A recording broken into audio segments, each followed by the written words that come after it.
Okay, may mga bisita tayo dito sa Pet Fair. Mula pa sa Antipolo, si Sir Jess.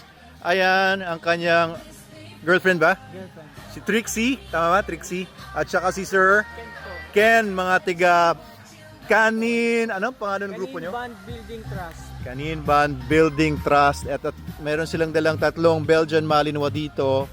Oo, ito yung laki nito. Ganda ng kulay. Oo, anong pangalan ng mga aso niya? Kali? Si? Siri. Tsaka si Kali. Si Kali, tsaka si Tyra po.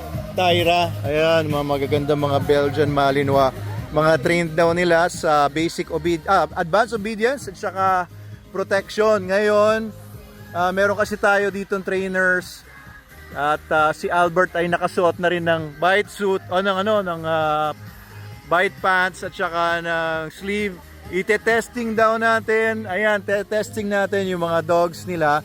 Sino sa kanila ang protection trained? Same lang po. Pareho sila. Sige, tingnan natin kung anong kayang gawin ng mga dogs ng mga tiga Antipolo na ito. Si Sir Jess, ang pangalan niya sa Facebook, Jess Sercito. Ayan. Sige, tingnan natin. Kayo na bahala.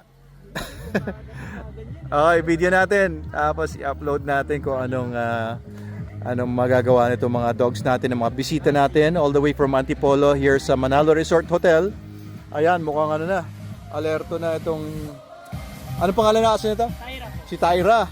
Alerto na si Tyra. Medyo distansya tayo, mukhang pakakawalan si Tyra. Ayan na.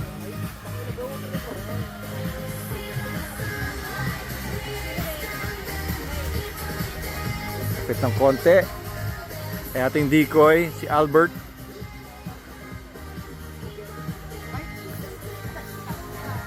Ayun Ayun. Maganda kumagat si Tyra. May galit. Oh, nagga-growl. Ayos. Out. Very good. Come. Oh, maganda kumagat si Tyra. Oo. Nagga-growl. And to think na ngayon lang siya dumating dito, so hindi siya nangingimik kahit na bago yung environment. At ngayon itong isa, anong pangalan naman ng malaki? Si Kali, mukhang gusto na rin. Sabi niya, ako naman. Oo.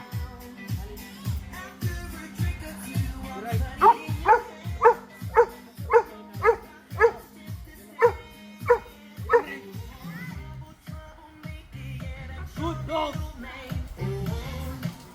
Good dog.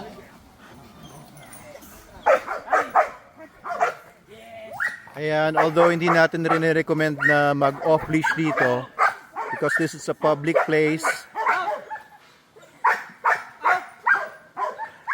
Pero confident sila eh. Okay, that's the last time na magpapakawala tayo dito ng mga aso because this is a public place. It is a resort and meron tayo mga ibang mga guests dito and hindi natin ginagawa yan. Wala nang tali si Kali? Nalimutan. Off leash lang daw nila. Kasi public place lang ito, hindi natin ginagawa talaga yun normally. Kahit sa mga dogs namin na fully trained din, ang advice natin ay hindi. Because there are kids. Nandito si Adam kanina and mga kalaro niya. Pero ayun, maganda yung pinakita nitong si Kali at saka ni Tyra. Yan, trained by Sir Jess and Kanin Band. CBBT po. Oo. CBBT in short. CBBT? In short. CBBT. Ayan, mga kaibigan nating bago from Antipolo City. Ayos.